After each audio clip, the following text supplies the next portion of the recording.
penses à quoi? Je pense à couler un béton.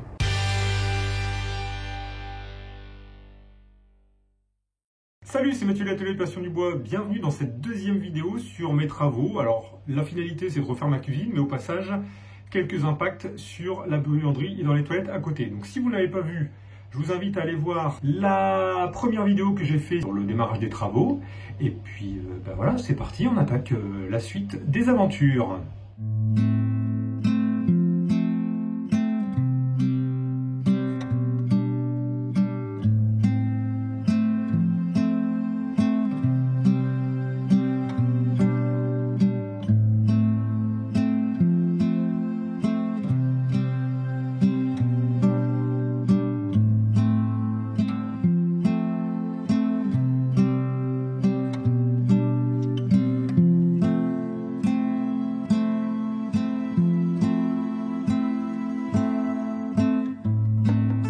Je viens de mettre ici ma petite mousse ici que j'ai fondue en deux sur mon tuyau de cuivre. Je vais venir scotcher tout ça pour bien la protéger. Comme ça, quand on va couler le béton, on sera plutôt propre. Et ben voilà, mon tuyau il est prêt avec sa mousse scotché. On va pouvoir couler le béton. Pareil, je suis venu ici clôturer celui-là. Hein. Ne vous inquiétez pas, le béton va venir à peu près à cette hauteur-là. Donc il sera complètement bouché. Et on a ici, alors là je l'ai mis temporairement, hein, ça peut se déboîter.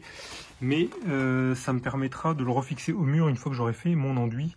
Et je vais également prévoir un Y le jour où je change ma chaudière par une chaudière à condensation, où j'aurai besoin de faire l'évacuation derrière en PVC. Donc je vais tout de suite la prévoir. Comme ce sera derrière les machines, ce sera plus simple. Pour attacher mes fourrures, rien de spécifique, hein. J'attache une première attache ici en m'éloignant un poil du mur. Je vais du coup faire celle en face pour être sûr d'être de niveau dans ce sens-là. Et après, je viens remettre ici toutes les petites attaches entre deux, avec à chaque fois mon petit niveau. Vous voyez là, ici, j'ai plus qu'à rebouger simplement là pour être un petit peu mieux et pouvoir visser en position la fourrure.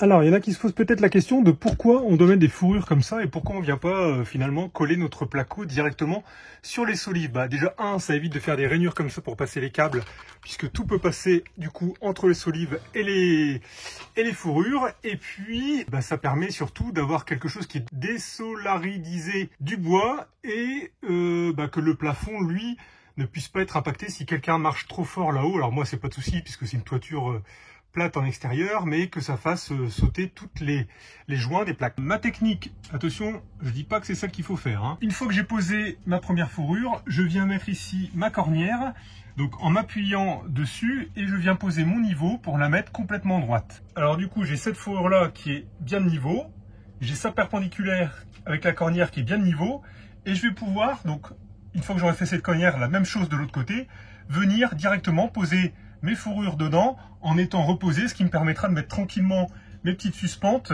de manière impeccable et en étant bien droit. Ça m'évite la technique avec les ficelles et comme j'ai pas de petit laser portatif, ça me permet de combler tout ça.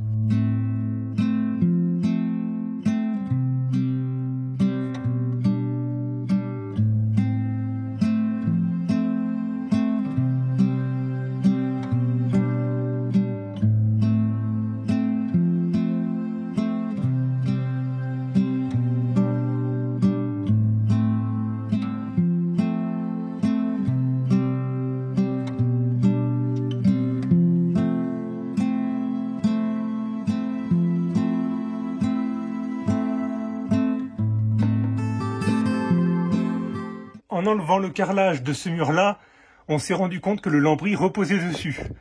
Donc, on a complètement fait sauter au final le lambris. Et je vais refaire du placo sur cette partie-là. Et en enlevant le lambris, coucou, une petite surprise. Bon, je crois que celle-là, elle fera plus de mal à personne. Alors ici, pour gagner de la place, j'ai retiré ce radiateur, hein, de toute façon, qui ne sert pas, encore une fois, hein, c'est la buanderie avec les machines. J'ai pas besoin ici de radiateur. Du coup, ce que j'ai fait, c'est que j'ai serré le robinet ici à fond. En bas, il y a un petit capuchon à enlever ici qui nous permet de serrer une grosse clé BTR et du coup ça nous coupe du circuit le radiateur. Donc ensuite j'ai purgé le radiateur en déconnectant ici et en faisant l'appel d'air là-haut, ce qui m'a permis après complètement non sans mal de le sortir de son logement directement. Donc là ça va être un bon petit coup d'aspi. Celui-là je vais le remiser, je vais bien évidemment garder au cas où j'ai besoin de le remettre un jour. et au moins ça me permet de garder un mur nu. Alors je vais bien sûr pas laisser nu comme ça les systèmes d'eau, donc même si tout est coupé, je vais venir comme ça mettre des bouchons, donc ici vous voyez par au-dessus, et ce sera la même chose exactement juste en haut. Et au moins, avec tout ça, ça devrait me laisser assez de place pour passer mes plaques de placo derrière. Je vais laisser les arriver. Éventuellement, je les couperai le jour où je refais une purge complète de mon système de chauffage. Mais là, c'est pas prévu pour le moment. Ici, une petite astuce, enfin pas une astuce, mais en tout cas, moi, je me suis fait avoir. C'est que au niveau des bouchons, là, pour ce radiateur, c'était ni du 15-21, ni du 20-27. Et en fait, pour les radiateurs, il existe un type de bouchon spécial. Donc, c'est plutôt au niveau des radiateurs et pas au niveau du rayon plomberie, où il y a du 17-23. Donc c'est un bouchon avec un espèce de joint, vous voyez, torique noir, qui va me permettre de venir boucher ça. Donc voilà, si vous en cherchez, ne vous inquiétez pas, il existe bien des tailles intermédiaires, donc c'est du 17-23. Pour tous les trous qu'il y a dans le mur, je vais mettre un coup de mastic acrylique au fond, et ensuite, là, je viens de poncer tout le mur, ce qui va nous permettre derrière de refaire un enduit partout, et essayer de avoir le truc le plus uniforme possible.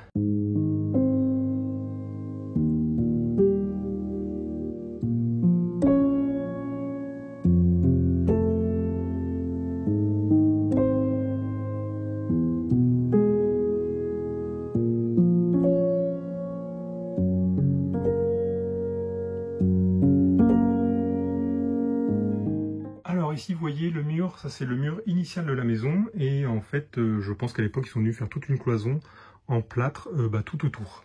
Donc ça a été découpé comme des sagouins, on peut à peu près dire ça, et laissé aussi tel quel comme des sagouins.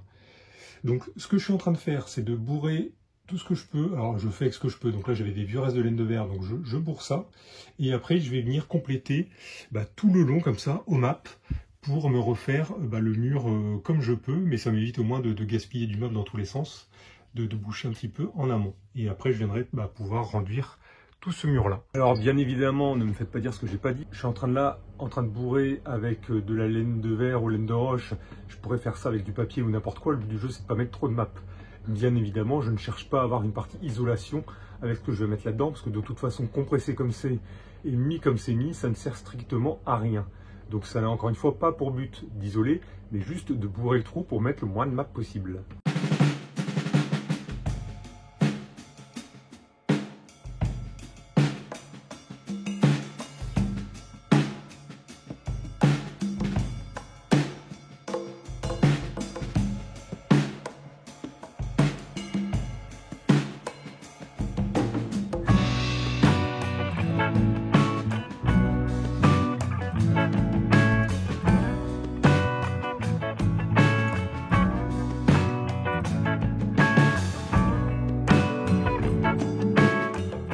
Voilà la première passe de map, c'est plutôt pas trop mal.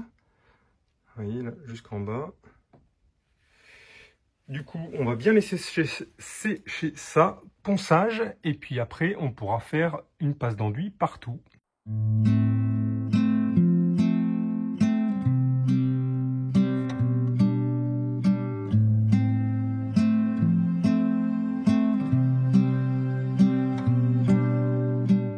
Alors ça y est, j'ai préparé ici le sol pour couler le béton. Donc vous voyez, on a une petite bande en mousse périphérique pour faire un peu comme un petit joint, on va dire, de dilatation là pour la dalle. Je suis venu péter plein de restes de briques un petit peu, premièrement pour rehausser le treillis soudé, et de deux, pour éviter aussi de mettre trop de béton. Voilà, on profite pour mettre un peu toutes les merdes qui traînaient. Voilà, j'ai mis ici un peu de treillis soudé. Alors tout est peut-être pas dans les règles de l'art, mais c'est pas grave. Ce sera là, vous voyez, c'est une petite dalle qui était posée sur un carrelage qui était déjà bien solide. Ce que j'ai fait par contre, c'est que je suis venu prendre des barres classiques que je suis venu tordre en U et les rentrer un petit peu par en dessous du truc existant pour recréer un peu une accroche par rapport à l'autre dalle, qu'on n'ait pas de dalle séparée. Alors je ne sais pas ce que ça vaudra, mais voilà, au moins j'ai un petit lien comme ça entre les deux endroits sur lesquels je veux couler. Bon, le grand jour est arrivé, c'est parti pour couler le béton. Derrière moi, le malaxeur. Donc vous voyez, petit malaxeur comme ça marche plutôt pas mal. J'ai ici une petite bassine pour pouvoir faire les mélanges, et puis on va faire ça un sac ou deux à la fois, je ne sais pas encore, sur cette partie-là. Donc il y en a un qui va gâcher, l'autre qui va couler, et puis on va enchaîner sur cette petite dalle. Je pense qu'à mon avis, En 2-3 heures, on devrait être bon et puis ce soir, on va bien dormir. Alors, pour notre mélange, on commence par mettre l'eau. Il y a environ 3 litres d'eau pour les sacs de 30 kg. Alors, ils disent entre 2,7 et 3,6 litres. Donc, bien évidemment, on viendra ajuster tout ce gâchage en cours de route. Et maintenant, on va venir vider le sac tranquillement, saupoudrant petit à petit, tout en malaxant.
De faire vraiment un béton assez liquide pour que ça pénètre bien là dans les cailloux avec le grillage. Et vous voyez là on a quelque chose de beaucoup plus solide qui sera vraiment un petit peu plus pour le dessus. Donc voilà, j'essaye au maximum de le faire assez liquide au départ. Et puis ben voilà, ça commence à devenir bon, il n'y aura plus qu'à venir étaler tout ça après à la règle.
Et bien ça y est, la dalle est complètement terminée. On a passé 570 kg de béton sec, soit 19 sacs. Et bah voilà, on a tout fait ça à deux en 2h45, 3h.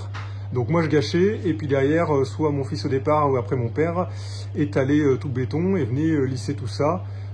Surtout à la truelle et après un petit peu à la règle pour vérifier, mais globalement on était bon. De toute façon, on fera après un petit réglage final sur l'ensemble, notamment la partie là où il y a la machine et les vieux carrelages, pour refaire quelque chose de propre, complet avant le carrelage. Ça peut toujours paraître pas dangereux, mais en tout cas compliqué d'enlever un chiotte, et il n'y a rien de plus simple. Donc le but c'est de vider un petit peu le fond. Pour ça j'utilise la brosse, je viens pousser au maximum, il y aura toujours un petit fond d'eau dedans, c'est pas très grave. Je coupe l'eau ici, qui va me permettre ensuite de démonter la cuvette, et après bah, simplement on enlève le chiotte complet, tranquillement. Bien évidemment, une fois que j'ai coupé l'eau, on fait un coup de chasse pour vider la chasse au passage.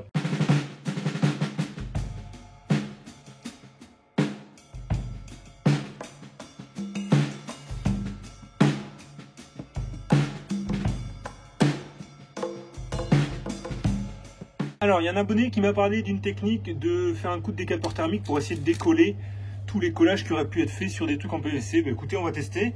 Et puis, bah, je vous dirai si ça marche ou si ça marche pas.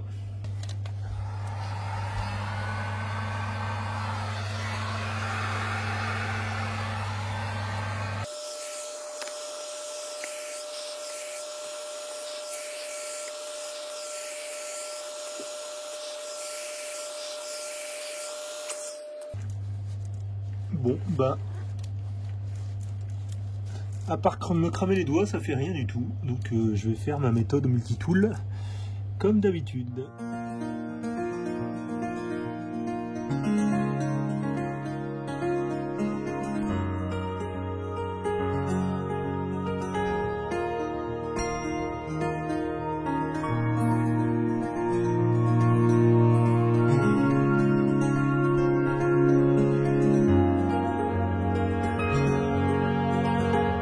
Dans le sol du toilette, on va faire comme dans la cuisine, on doit tout rehausser avec une épaisseur finale de 5 cm.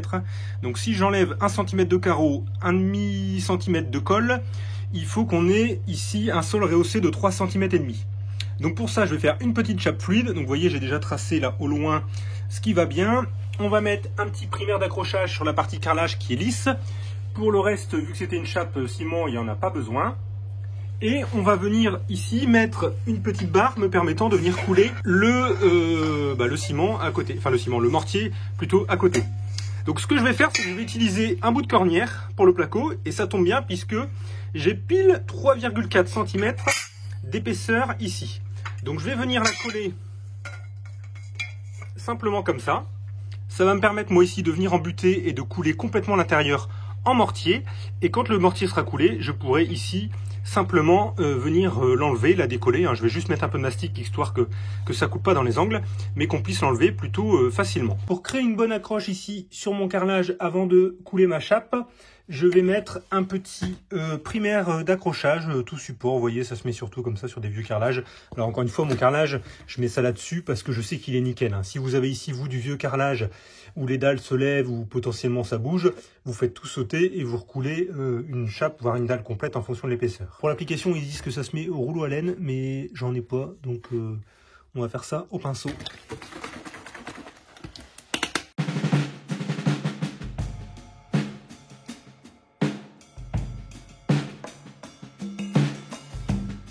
Ce qui est pénible dans les chantiers, c'est qu'on doit attendre les autres. Et là, typiquement, je dois attendre que mon plombier passe pour m'enlever ce vieux truc et refaire un truc propre. En attendant, je suis coincé, je ne peux pas avancer, je ne peux pas finir mon placo. Et c'est comme ça. Bon, je crois que c'est pas mal pour ce deuxième épisode, donc on va s'arrêter là. Et puis, je vous donne tout de suite rendez-vous prochainement pour la suite. Allez, ciao, à bientôt.